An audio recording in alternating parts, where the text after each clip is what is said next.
Okay, we'll call this regular meeting of the Coralville City Council to order. Roll call. Councilmember Knutson? Here. Gross? Here. Wynn? Here. Jones? Here. Goodrich? Here. All right, all council members are here. I'm acting as Mayor Pro Tem, as the mayor is in Florida with her family for Thanksgiving. Motion to approve the agenda. So move. Second. Moved by Huynh, seconded by Goodrich. All in favor say aye. Aye. All opposed, same sign. All right, the agenda looks good. Community comments. Now is the time for community comments. This is a time when anybody would like to speak on anything that is not on the agenda. It's a standing room only crowd here at City Hall, so we'll see what we got going on here. All right. No one wants to speak? Moving on. Item 5. Don, the ordinance. Ordinance number 2022-1013, an ordinance amending the Coralville zoning ordinance, the same being ordinance number 2020-1009, as previously amended, rezoning certain property located within the corporate limits of the city of Coralville, Johnson County, Iowa, and generally known as parcel number 06264010003 from R1 Single Family Residential District to CPUD 2 Commercial Planned Unit Development 2 District, introduced for adoption, third and final consideration by Councilmember Knutson, seconded by. Second. Moved by Knutson, seconded by Jones. Any discussion? And for those just paying attention, this is a third and final consideration for a new elementary school in Coralville that will be part of the CCA school district. Roll call. Councilmember Gross? Aye. Wynn? Aye. Jones? Aye. Jones? Goodrich? Aye. Knutson? Aye. It's a hard one to say. It is. Final consideration passes unanimously. Item B. Resolution approving the PUD-B site plan for the Clear Creek Amana New Elementary School 2024, Coralville, Iowa, introduced for adoption by Councilmember Gross, seconded by.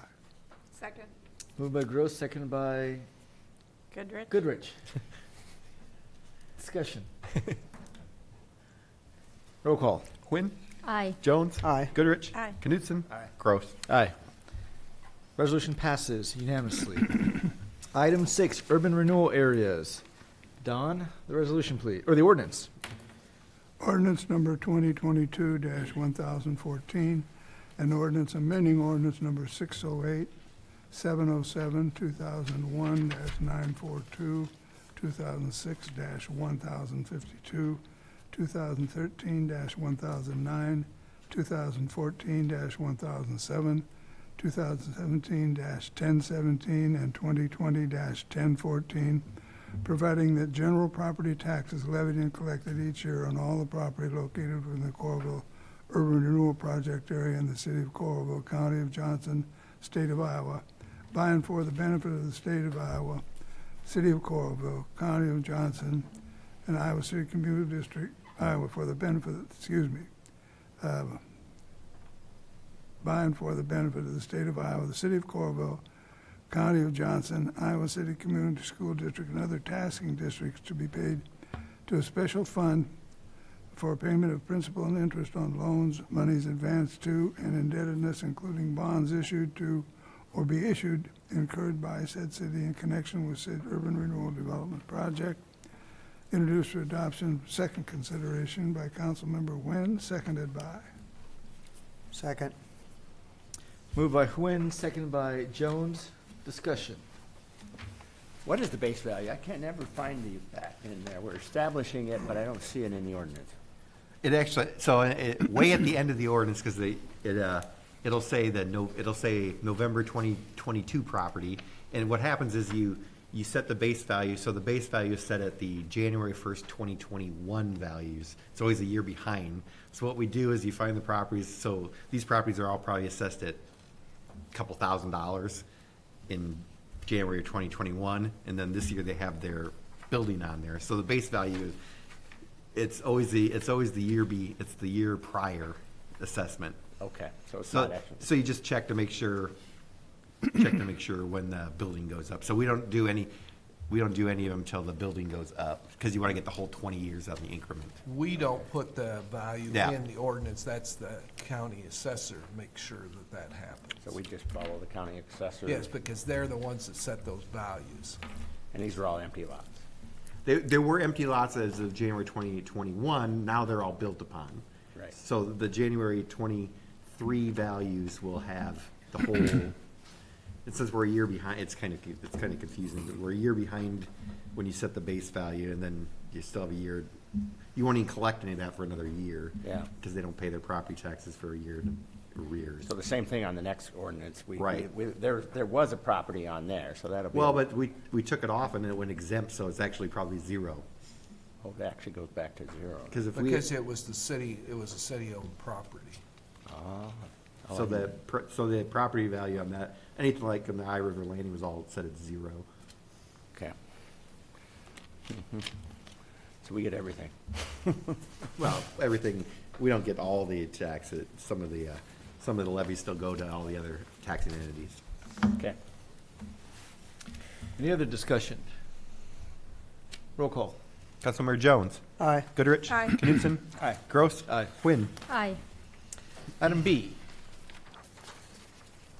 Ordinance number 2022-1015, an ordinance amending ordinance numbers 651, 706, 96-749, 96-777, 2003-969, 2013-1008, 2014-1011, 2015-1017, 2016-1019, and 2017-1015, providing that general taxes, property taxes levied and collected each year on all property located within the 12th Avenue Urban Renewal Project area in the city of Coralville, County of Johnson, state of Iowa, by and for the benefit of the state of Iowa, city of Coralville, County of Johnson, Iowa City Community School District, and other taxing districts, be paid to a special fund for payment of principal and interest on loans, monies advanced to, and indebtedness, including bonds issued or to be issued incurred by said city in connection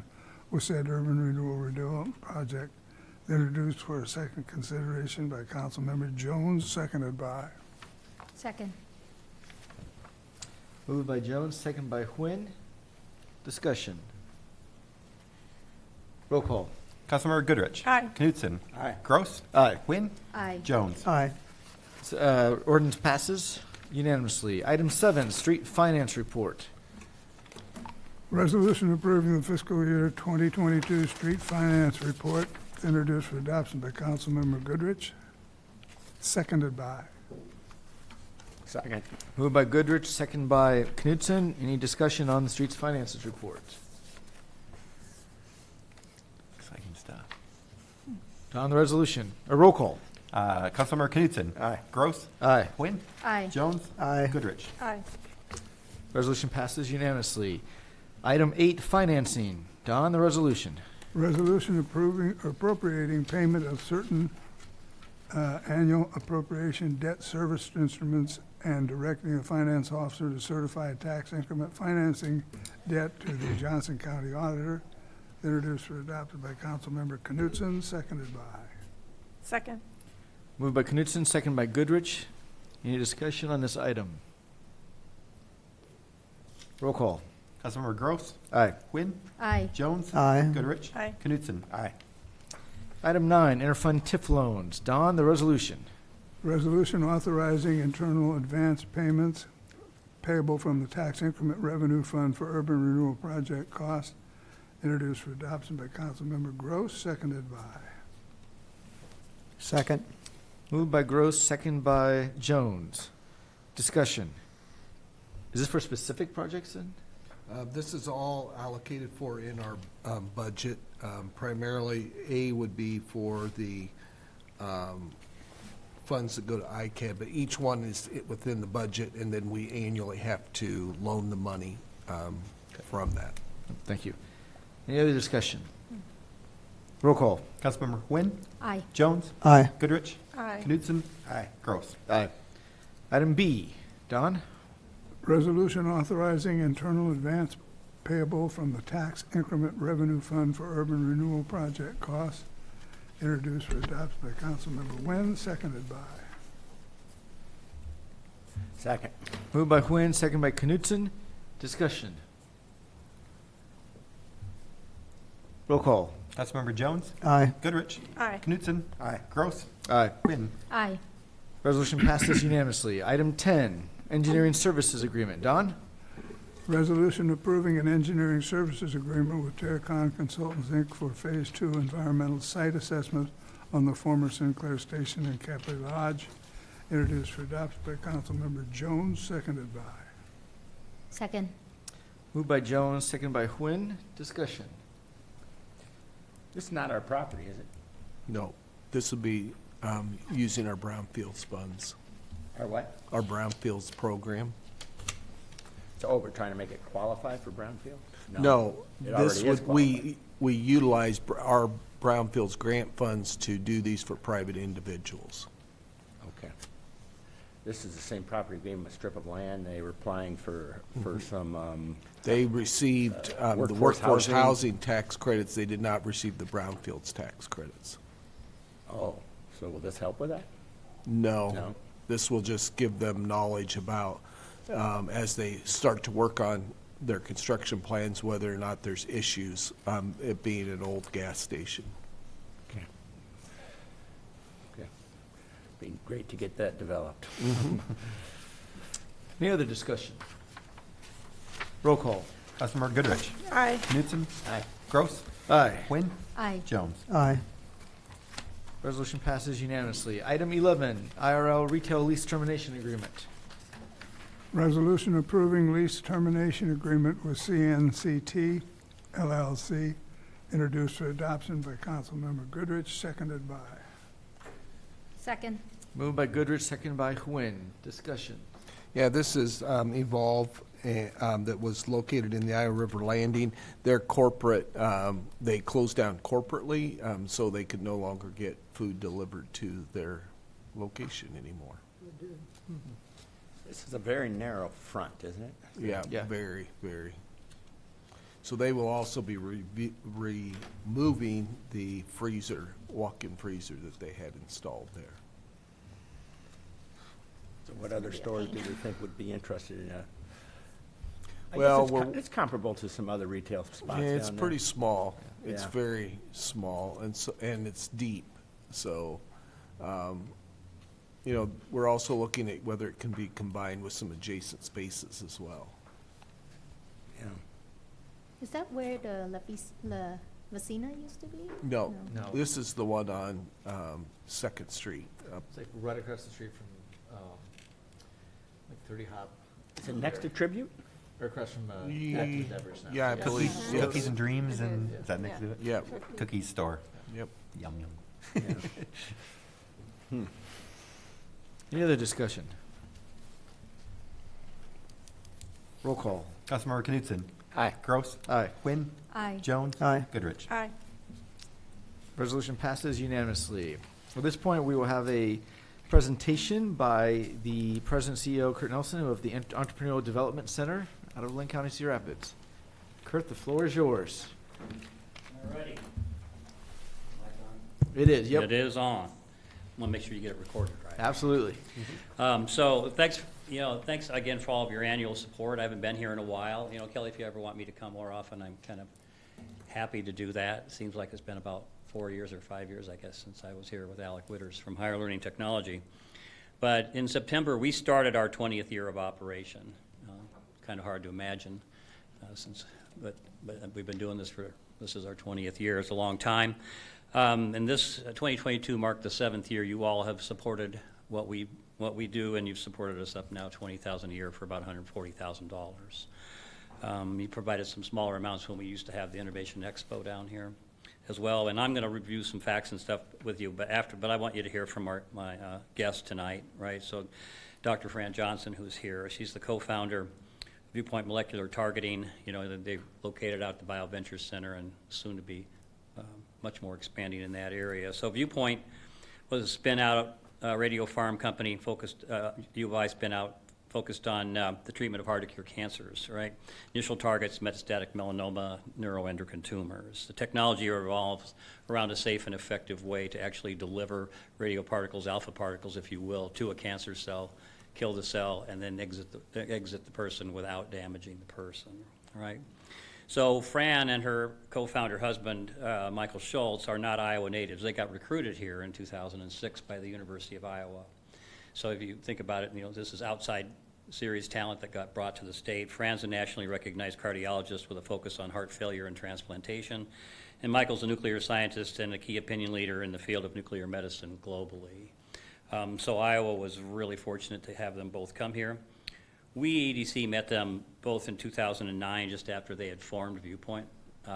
In fact, I just showed them the business plan competition from 2009 just the other day, because we still had it in our file. If you think that's a long time ago. And so we worked with them a little bit during that time, but it wasn't until 2016 when they arrived at a point where their technology was really ready to attract outside commercial capital, right? Because to bring a farm product to market, the standard is $100 million in 10 years, right, per asset. Okay? So if you're going to do that, you got to get out of the university, you got to get into serious private capital. And since then, since 2016, we've invested over 1,300 hours in this company ourselves, hands-on, right? Serving as CEO, CFO, marketing director, and I'm still the chairman of the board of this company, right? So we've had hands-on work with these folks now since 2016. That's a lot of hours, right? And your investment in us has helped us help them, right? Build needed financial plans to raise outside capital. Because if you're a company and you're running on grants, and they're one of the best people I've ever seen get SBIR grants, that must be close to $20 million now.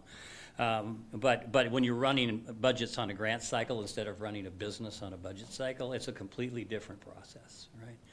And so building the right financial plans to raise outside money, raising an initial angel round in 2019, then in 2020, of all the years to pick to do a private placement raise, we started that year saying we're going to raise $14 million, and I was just saying to Fran, and we closed that $14 million raise at about 6:30 on New Year's Eve, right? It took all year to get that done. Anybody who hasn't ever done that, it is not for the faint of heart. We've helped them hire an experienced CEO, expand their board of directors, and set them up for where they are right now, if you've read the press releases, which means they're ready to merge with IsoRay, which is a national isotope-based medical company in Richland, Washington. That company is going to allow them to have the capital necessary to significantly expand their work to get their two assets to market, right? And it's also going to allow them to expand their operations here in your town. So let me introduce Fran Johnson, who'll give you a little bit more details. So Fran, they're all yours. Thank you. Well, thank you for listening to me tonight, and thank you for your support of the EDC, for which we were direct, recipients of over $150,000 of that, because as we grew, of course, we had a sliding scale of payment, working with Kurt. So I'm no stranger to innovation in medicine. I've had a wonderful career. I was in San Francisco during the height of the AIDS epidemic, when we first got some antivirals for that disease. Went down to Stanford. I trained under the father of transplantation, Norm Shumway, stayed on the faculty there for 8 years, decided to help start a business that was related to using molecular diagnostics to find circulating white blood cells that gave you information about whether someone was going to reject their heart. Because before that, only way you could tell is by actually going in and taking a piece of the patient's heart out and looking at it under the microscope. Interesting heading days in California, got $10 million invested in that over, a dinner with a rich person. But, and that's now a standard therapy in a company that went public, and it took a long time, really 20 years, before that became a standard therapy. My co-founder, Mike Schultz, he was working at the National Industry of Standards and Technology, Institute of Standards and Technology, NIST, in Washington, D.C., and he was called up by a cancer researcher at the University of Maryland, where I was helping them start a mechanical circulatory program. And he said, I need a chemist who knows how to work with this particular type of nuclear isotope because I think it can be used to treat cancer. So we met at the University of Maryland, where he was drafted out of NIST to help a cancer doctor. And where did we end up? We ended up here in Iowa because we met, we fell in love, we wanted to work and live in the same place, and the University of Iowa was the only place that dual recruited us to do things that allowed us both to be at the top of our game. And so it's really interesting about where we come from and what we're capable of and where we finally end up taking root and growing. Where we both had very successful careers, and then when I saw something coming out of his lab that I knew wasn't going to get funded because everybody told us it couldn't be done, I said, look at that. That's going to help patients. We've got to do this. We've got to start a company because you're never going to get that funded, which of course, didn't for the next 5 years. And then we spun out and we went to the University of Iowa BioVenture Center, had a very small footprint. Mike stayed in his lab. I started the lab out at the BioVenture Center. And we wrote small business innovation research grants.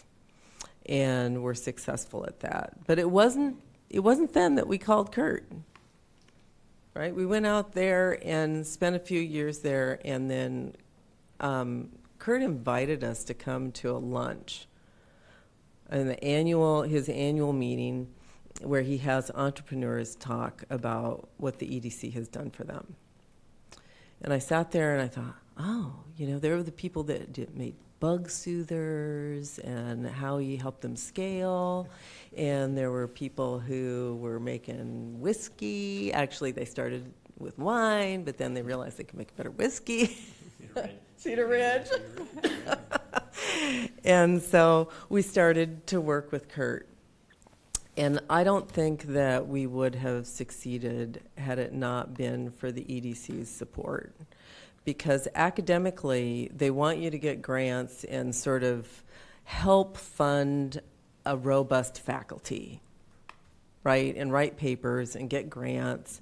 But they don't teach you how to run a business. How do you do a business plan? How do you make those hard decisions about when to take investment? What kind of investment? Who do I call if I need a contract made? EDC has lots of connections, and they have a great staff that helped us with the marketing and networking and connections. It's just been wonderful. And because we're in radiopharmaceuticals, this is something where you have to make them. It's not a pill. It's not something that you can just contract to somebody in China and make it and have it sent back over. So this kind of a drug company really grew here because people were flexible. It was affordable. We had both academic support and support in the community to grow our business organically at the speed that it needed to be grown. And I think that that's something that we should really try to preserve or make even better. Now, during this time, since we did that, I'm sorry, it was 8:30 p.m. on New Year's Eve, not 6:30 p.m. Since, I'm in trouble with my wife one way or the other. yeah. After we got that investment, we grew from eight people to 27 full-time employees. We have employees that work from the East Coast, some from the West Coast. We had one join us from Australia, and we've got a great group here that we have brought here to the center, to our headquarters. So we really now have a global company that's headquartered here.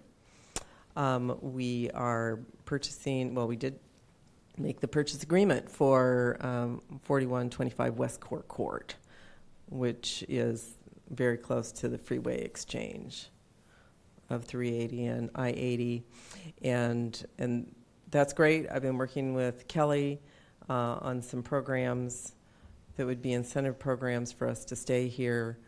Some investors have wanted us to leave the area, but when we make the argument about how we could take a facility like that for $2.7 million and phase in, we plan another $18+ million on making manufacturing there that can supply the whole Midwest and some distribution, additional offices.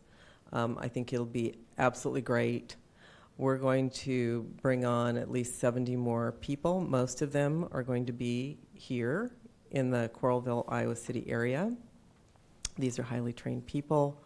They'll have salaries between $50,000 and $500,000 a year.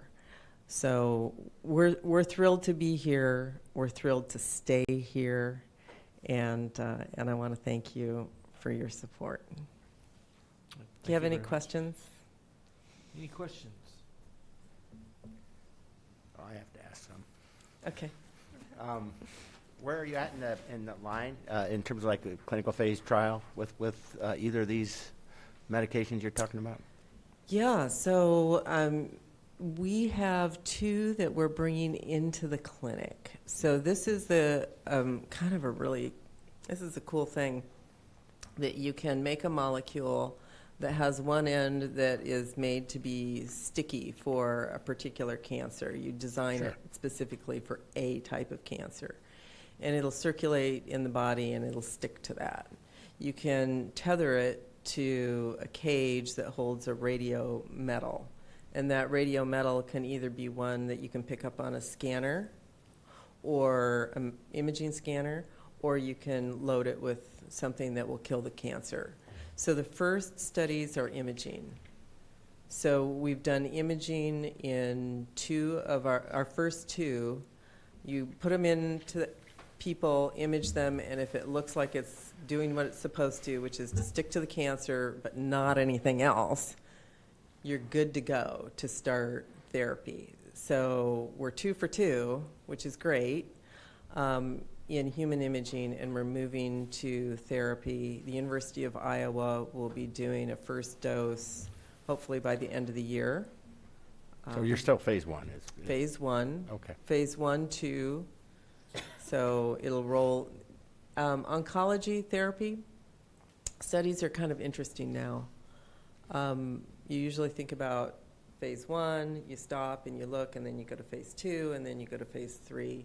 But the FDA has been good in oncology lately and letting you just roll straight in from one to the next. So we've got a 1-2A program for both of those, and we've got some stuff in the pipeline. We're hoping to get 1 or 2 out a year. So. I reviewed one of those grants this morning. Did you? Or one of those trials, actually. Oh, very good. Yeah. Very good. I have an appointment at the Cancer Center.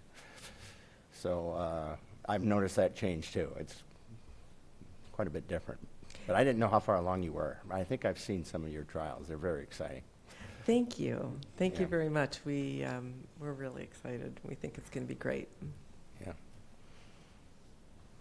Any other questions for Curtis or Fran? I got more notes. Oh, Curtis. I'm not going to keep you here all night, but yeah, 2 phase 1s, phase 1 at Mayo Clinic, 1 here at the University of Iowa. But there's additional stuff going on in Germany, Asia, India. So as it's getting out, more and more people are asking, right? So you're going to see a lot. But I think the key differentiator that I think you need to take away from this, when you think about any other of the economic development groups that you support or that you hear about, right, is that EDC is different, right? We put our hands on the business, we get involved, and we're part of the company, right? We don't just make connections, we don't just give advice. We roll up our sleeves and we get in and we work, right? I mean, 1,300 hours in 4 years is a lot of hours to spend on a single company, right? Can't tell you the amount of hours that were in budgets and fundraising and all of that, right? And so that's when, when you invest in us, I mean, this is a business that without us, it's not here. Without us in the capital raise process, it was going to be on one of the other coasts. It was going to get pulled out of here. Because you build a farm company, especially a farm with manufacturing in Iowa, that doesn't happen. It is happening, right? And it's happening because we all work together, because they moved here, they brought the science forward, because we're here, we have the connections and the talent necessary to really help them do the business side. And now it's happening, and you folks help fund that. I think so. You need, keep that in mind, that when you think about when you invest in us, what was the return, right? This one right here, if you keep funding us for the next 20 years, you're going to get more than that out of this one here in Coralville, right? So those are the things that I think, when everybody supports EDC and they always think, are they donors? I said, no, they're investors. I mean, everybody that gives us money should understand what they're getting back for the money. You all should understand what you're getting back. I've been really good about giving them the specific numbers. Right, and I think that, I gave you handouts there, right? So those are our 2021 stakeholder report and our 22 mid-year report, right? And so if you look at the stats to date in there, we've served now right now, if you add up this year, over 1,300 businesses in Iowa, primarily eastern Iowa. Those businesses have generated over $2.6 billion in revenue growth since we worked with them. They've raised and employed for $809 million in startup and growth capital, created over 3,000 jobs, increased area wages by over $768 million, as we track this every year. And they're generating an overall impact so far of over $4.2 billion. Right, that's a 200 and some dollar to one return on the roughly $16 million I've raised in 19 years to run EDC. So the return on it has been excellent. Specific to Coralville, businesses where your funds have been invested over time. So Viewpoint clearly has been great. Higher Learning Technologies, and I brought Alec Witters the last time I was here. They're out engaging investment bankers now and significantly raising money to scale and do some acquisitions in the space. So you're going to see them growing. Novus Technologies is here, and you may not know those folks, but they are out at the tech park. But they build these large industrial chiller cleaning systems, right? So if you think about the University of Iowa, it has big industrial chillers that run air conditioning in all the buildings. And a chiller's, from me to that wall and this big around, it's full of little bitty half-inch copper tubes. And that's what the chiller runs through that cools the air, right? But then what happens to those chillers over time is they scale, because water has scale in it, and the tubes start to shrink. And then their AC costs start to go up because they get less efficient, right? And then pretty soon they have to shut them down, open them up, and they have to have people come in manually with brushes and brush those copper tubes out. And these guys patented a way with a circulation to have these foam balls, and it's like a loop that goes around the chiller. And every few hours during the day they release them, and they go through the chiller and they clean the tubes, and they get caught and they go right back into a catch basin. And then they run again, and they run again, and efficiency never deteriorates, and you never have to tear them down. Now, they're in universities all over the country right now. They have significant scale potential. This is a $100 million a year plus business. So there's huge opportunity with that one. You have Galassi Foods. Y'all buy Galassi pasta sauce? Lisa Galassi lives in your town, right? That's still one of the better pasta sauces. And Vita Diagnostics, which really started here, which is another medical, but that's in the lung space, right? But these are all businesses that we've engaged with over the years significantly, and all businesses that you're helping us support that work for your town. So, those are the things that you really get from us. The other thing that I'll remind you, and I'll remind Kelly, is that, people think about what we do, and they hear Entrepreneurial Development Center, which is why years ago I changed it to EDC, and they think, oh, entrepreneurs, oh, 20-somethings, right? Oh, startups. And 70% of our investments over the years in our overhead have been in businesses that were already growing or up to 100 years old.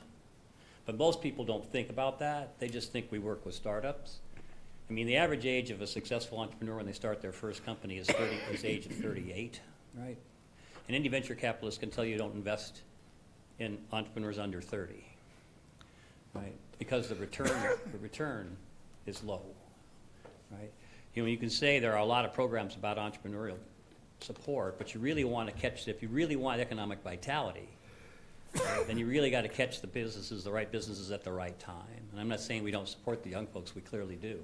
But we're very careful about making sure that when I sit with Debbie Durham every year for the $100,000 that she gives me, she wants to know how much capital got invested, how much new wage, and how much revenue. She doesn't want to know how many people we helped. Right? And so those are the numbers. So when we work with existing businesses, Bazooka Farm Star in Washington, Iowa, perfect example, came to us when they were, you all know Ed Raber, right? So Ed Raber used to take us every year down there before he moved to Dubuque and introduce us to clients. We had this discussion with them. We asked them questions. They couldn't answer the questions, so then they got, well, maybe we should meet, and we met. They were a sub $10 million a year company. Now they're a nearly $40 million a year company, and we're involved with them every month for the last 5 years, right? But for Washington, that's huge, right? Because now they're the major employer down there.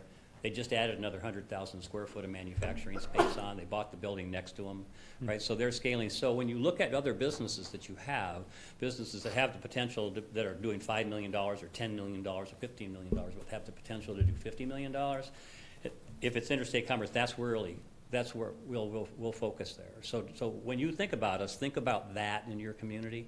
Don't just think about the startup side. With that, you know, I can be done. I would say that, you know, you folks have supported us at $20,000 a year for 7 years, and, you know, like all things, the costs go up. I'd love it if you could move it to $25,000 a year. I think you're going to get it back anyway. So that would be my request, $25,000 a year for the next year. Questions? Any questions for Curtis? No, we'll know that. Thank you, Curtis. We appreciate everything that your organization does. Well, you know, see, everybody asks, you know, because I've gotten older, right, you know, since I founded this, you know, but just so you know, I mean, I do this is retired for me, right? So this is what I like to do and my team likes to do, right? So we get the satisfaction out of seeing these businesses succeed.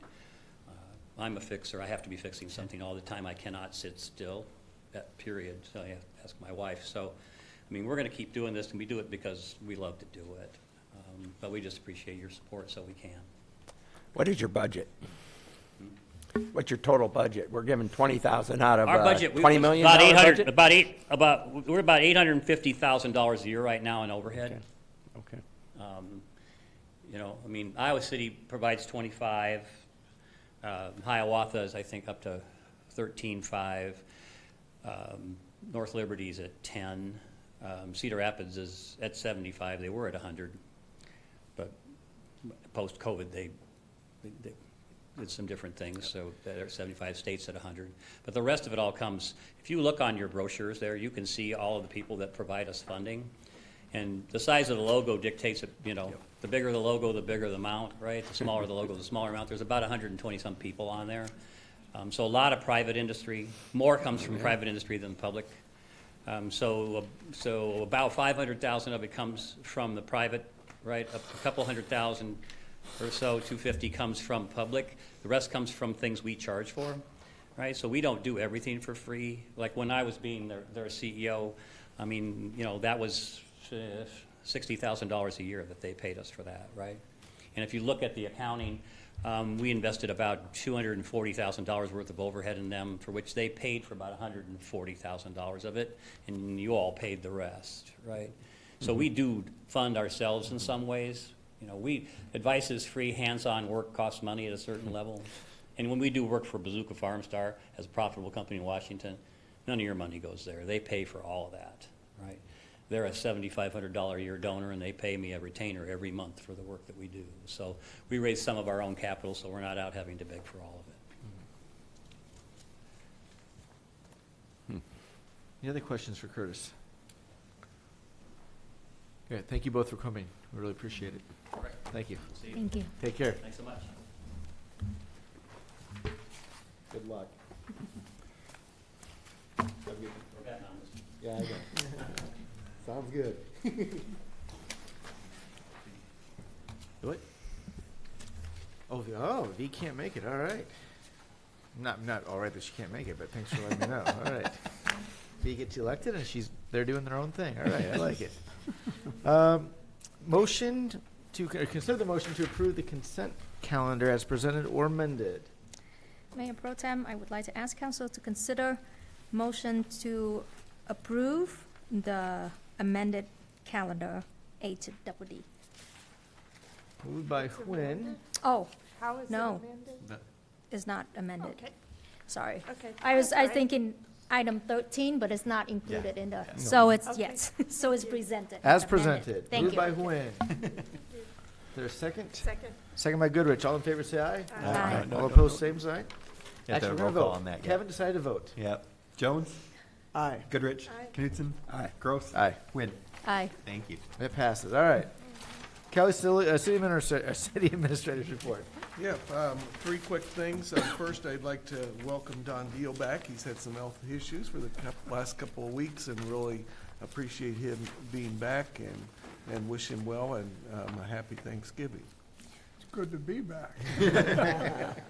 The Dovetail Trail and the Dubuque Street Trail have both been paved. They just need to be backfilled, and hopefully next week that they'll be open. And we'll ask Councilmember Knutson to ride them and see, give us a report I at was the walking next there council last week, it meeting. was not paved then. Yeah, it was paved Just since then. in Yep. the last few days. You need to get out more. So, but Will do. they do need to be backfilled, and then they will be ready to go. So That's that's awesome. good news. And just before our next council meeting, we have the World Cup of Wrestling coming to Extreme Arena, and it's a very exciting program. We have countries from all over the world will be coming here for this wrestling tournament, and just like to thank the Convention and Visitors Bureau and all of their staff for all of the work that they are putting into organizing this and welcoming these countries from around the world. And that one that's special to my heart, and I'm sure to many of you, is the Ukrainian women's team will be here wrestling and spending some time with doing some training as well. So it's really cool that we'll be welcoming these countries from around the world. That's it. All right, thanks, Kelly. I guess I'll add on that with the mayor's report. We had a CVB meeting, and the men's teams that are coming are the United States, Iran, Japan, Georgia, and Mongolia. The women's teams are Japan, the United States, China, Mongolia, and Ukraine, as Kelly said. So just you think about the World Cup soccer going on and all the buzz that's generating. Here's a chance to have the equivalents of wrestling right in Coralville. So please check that out on December 10th and 11th. The other thing, too, I know many of us on this council, the food pantry is near and dear to our heart. December 9th is the community meal from 5 to 7 at the rec center. If you haven't had the opportunity to attend a community meal, it really is one of the gems of our city. It's just a free meal for you to sit back and meet fellow citizens and residents and neighbors and enjoy good food. Is there a menu decided? Uh-huh. It's gonna be an African-inspired menu. Ooh. Yeah, so we just brought on a new staff, and she is from the Congolese, and she will be leading the cooking this time. All right. Yeah. So if So you're I'm her sous chef. all right, Congolese cuisine. Très bien. One thing, I guess, a concern I wanted to bring up. Last Friday, I had a meeting. My wife and I actually had a meeting in the IRL. I was coming from school. She was coming from our house. And this is about 5:36, and just traffic on both sides was just nuts. And it got me to thinking, and this is, I'm an overthinker, just emergency vehicles. I was thinking, because that is the route to the hospital, and it literally was bumper to bumper on First Avenue. Like, is there a plan if an ambulance has to, serve somebody at the Hampton Inn and they was able to get her? Yeah, I mean, emergency vehicles would obviously be able to get through, and there's routes that they can make it through. But just for the average citizen, I mean, tomorrow, city staff are meeting again and reviewing the issues there and what can be done. We did have both the city engineer and the street superintendent, both were operating and working on the cameras and the stop lights and signals at that time. When these events start at the same time as the peak of people leaving their work, that's what's really causes the issues, and it's very, very difficult to manage the traffic during that time. Okay. Oh, makes sense. Thank you. And last, I think on behalf of all the council, just want to say happy Thanksgiving to the entire city staff. I think we're all very, very thankful that we have just an extraordinary group of people that work tirelessly, whether in City Hall or our streets departments, or our police department, fire department, the water department, solid waste department, wastewater, stormwater, Parks and Rec, transit. Gosh, I probably forgot somebody, didn't I? Yeah, hopefully I got everybody. But we just really deeply appreciate and are very appreciative of the great work that our city staff does. So I hope all of the employees of the city of Coralville can have a wonderful Thanksgiving. That's all I have. Don, since we've long awaited your return, your absences are kind of like Lee Corso on College Game Day. Like, we're excited when you're here and when you're not. So any words of wisdom for us? I think when I got out of the hospital a little early because they wanted to be rid of me that badly. You know? And if it wasn't me, it would be Shirley that they wanted out. Excellent. Kevin? I've got nothing. All right. Since Mike's all the way down here missing me, we'll start with him. Reports from council members. Yeah, thank you. I just have a couple things. Started a breakfast series. I guess it's the Clean Energy District Breakfast Series, I think organized by the county, focused on solar energy. A first meeting was last week, looking at those opportunities throughout the county, try to expand on like I said, mostly solar power. So I'll keep you informed of if there's anything novel that comes out of that. I certainly hope so. I was going to comment on the traffic issue. I have a constituent, my wife. Anyway, so take it with a grain of salt. But last Friday, did see that I-80 backed up to Best Buy. I guess eastbound I-80 getting off on First Avenue, and I it's probably too late. But have we ever considered expanding that off ramp? You know, sometimes you'll see off ramps that'll extend well beyond, you know, what you would normally see, so that That's all cars pa- can pull over. Or is Yeah, that part of the that's- new project? That's all part of the design, not the extension of that, but it's all being taken into account with the new design for the diverging diamond at that That'll handle more location. traffic, basically. Yes, coming out. Yeah. will handle significantly more traffic, but there will be times that, based on the timing of the event and the amount of traffic, especially on First Avenue, that we're going to have issues. And there's only so much traffic you can shove through it at any individual time. But we're also, in addition to reviewing our own practices, which include the signal operations, we're also working with the DOT to make sure that the signage on that new diverging diamond is appropriate and gives the best information out to people. We still have a lot of instances, if you watch the video, that people don't use 7th Street. They don't get in both lanes of the traffic, so they won't get in both lanes going southbound on First Avenue, which would then allow you to use 7th Street. So we're doing everything that we can to figure out how to encourage people, especially from outside of our area. I mean, if you're a local and are smart and are going there, you'll go around and you'll use 7th Street, and it won't take you any time at all. We've tried all kinds of different signage. The large DOT signs, put different messages on them, moved them to different locations, especially during the volleyball tournament, state volleyball tournament, because it was over several days. We were able to try different things to try to get people, encourage them to use different exits. And so far, I guess, I don't know what you think, Scott, it doesn't seem like any of it worked successfully. I was gonna say that, Friday night, when we had an officer up the street, that helped, towards the end of that backup, but signage has been difficult. So what's the catalyst for that to happen, that we decide to deploy a police officer? I think at that point, Because that's just a comment I've heard from other folks, like, why aren't there more traffic patrols going on during those times? Well, yeah, the big reason is that we are more successful operating the traffic signals which are done by computers, than by having an officer out. I mean, it's both a safety issue and an efficiency. I mean, you can do much more, and I mean, I think someday here at a future work session, we'll have Scott show you what they're actually looking at from their computers, because it's very interesting when you go in and see from their cameras, they know exactly what's happening. Yeah, and you know, Friday night, we watched so many drivers that we know probably spent some time sitting or almost coming to a stop out on Interstate 80, and those same drivers would then come down to the First Avenue intersection there, and 2 lanes southbound on First were wide open, but they just couldn't resist what their GPS navigation system was telling them, that they had to turn left at East 9th Street, even though the rest of First Avenue was wide open.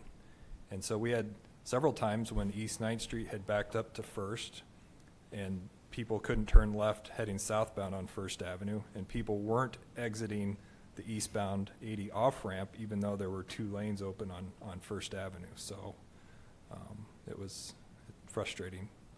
And was there anything specific then on Friday night that was different? I mean, I know there's Well, volleyball. it's at 6 o'clock, which is when And the it was event Nebraska. started. Yeah, it was packed.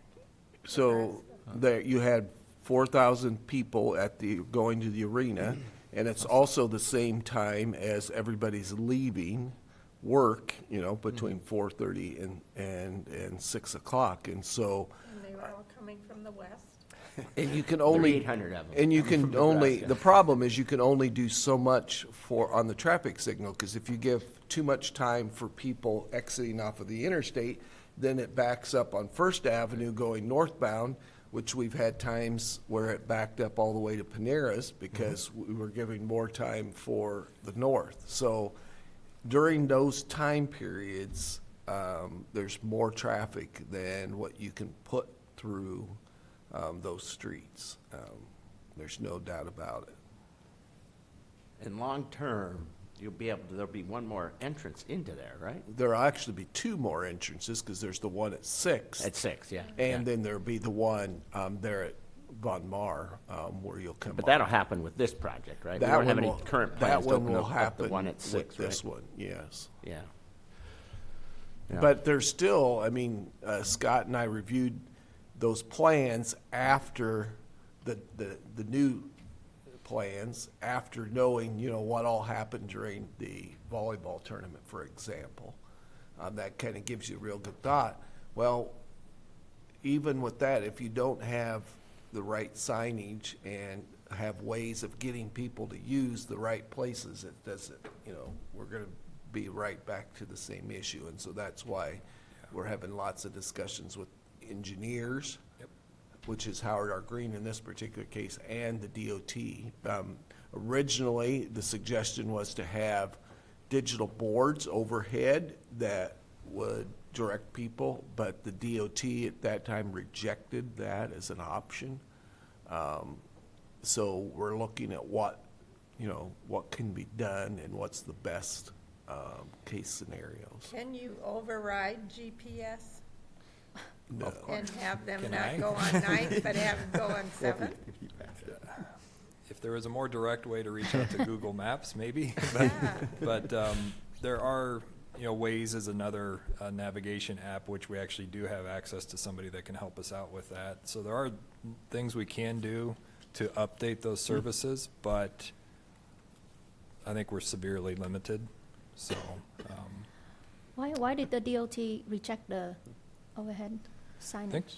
I think there was some concerns about controlling the messaging that would go on those. You don't want to put a brand name or a business name or anything like that up there that would maybe show favoritism to a business. So obviously the messaging could be changed to something as simple as event traffic. And Yeah, so can we're we gonna, just use street? yeah, I guess for better or worse, now we have examples of what we're dealing with larger events. And so we will be approaching the DOT again to review, because they've been watching too. They were watching Friday night and they were watching during volleyball. So, and I just wanted to mention real quick too, we are also talking about the next, 2 to 3 years of construction. So we have multiple phases of traffic control that we'll be going through and trying to deal with the same events. So there's that short-term management, but then the longer term with permanent signage and options. And as Kelly mentioned, it's really about, as far as the inbound traffic is finding ways to disperse that traffic. If we can disperse it, we'll be in much better shape. So that's what we're working towards. Anything else, Mike? Just appreciate the efforts on that, and I kind of had noted or sent email to Eric and Kelly about that, and appreciate all their efforts because it is something we should address, and I'm glad we're doing that. Thank you. That's all I have. Good. Thanks, Mike. Hi. Thank you, Mayor Pro Tem. I want to report on the WIC clinic that we had. So today was the second clinic that we have in Coralville at the Coralville United Methodist Church, and the hour was from 9 to 4, and it is full again. Last month in October, there was 16 appointments scheduled. It's all full, and so hopefully we can bring another clinic to the community to service more people. Right now, they are short-staffed, and they are not only service Johnson County, but also Iowa County, so they spread out thin.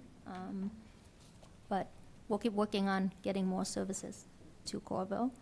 And Thanksgiving is around the corner, which is Thursday. As an immigrant coming to this country in 1993, I did not learn about Thanksgiving until I was a student here in the U.S. And I remember learning about Thanksgiving in a very, I guess, methodical way. You know, that it's a day for feasts, and it's a day that the Pilgrim and the Native American come together and enjoy in each other's company and all of that. And throughout the year, I have learned that myth is actually not true.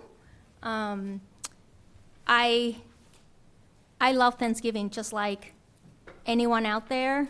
It is the day that I use to celebrate with my family. It's all about, for us, it's all about gathering, checking in on one another, being around the table, sharing story, make sure that we're taking care of one another. And I just want to remind everyone to remember that Thanksgiving is also a day where you celebrate, but you also need to learn the true history of Thanksgiving. And right here in our community, there is a great organization that called Great Plains Action Society, which is found in 2016, and they doing great work. Sakowitz Sakowitz Norbis is the executive director, and I really I've never met her, but I know about her work through a lot of really good friends, and just looking through their website, there's a writing that really resonate with me, and the language that she used, I really appreciate. She called it truth giving instead of Thanksgiving, and truth giving is about doing the truth, is to create a new truth, a truth that shape a better future. And I firmly believe that once we know and accept our history, whether it's good or bad, we can move to a better place as a society. So please take this Thanksgiving, truth giving, and learn a little bit more about how this holiday come about, and remember that this land was occupied by Native American before we were here, and that we need to honor their history, the land that they live in, and the culture that they have, and they still exist among us. So that is something that we should not forget. Thank you to all of the city staff for continuing to do great work to keep our city great, safe. I wish that you have a good break, celebrating with your family, your loved one, and come back safe. That's all I have. Great, thank you, Councilmember Huynh. Councilmember Jones. Just one thing, Mayor Pro Tem. I had the opportunity last week to attend the Community Foundation of Johnson County's annual grants event, grant awards event. They haven't held this since the fall of 2019 because of COVID, haven't held an in-person event. But the event in and of itself was a great event. They awarded, I don't have the exact number, but I think about $360,000, $370,000 of grants to a number of area agencies and organizations. But what struck me about it as being great is now the Community Foundation of Johnson County is located in Coralville. Their offices are in Coralville on 5th Street. And this event was held at the Performing Arts Center. So a great event, all held in Coralville, all held within about a half a block of their offices. And so it was just nice to see them back doing this in person, to awarding funds to worthy organizations, and all happening in Coralville. That's all I have. Great, thank you. Councilmember Goodrich, last but not Just- least. Yeah, a couple things. I attended the Iowa League of Cities meeting today about legislators, and we appreciate Zach Walls, our senator, and Dave Jacoby, our state representative. The Coralville Connection will be coming out soon, and it will have information about Isle of Lights. We won't be meeting here before the Isle of Lights, which is December 11th.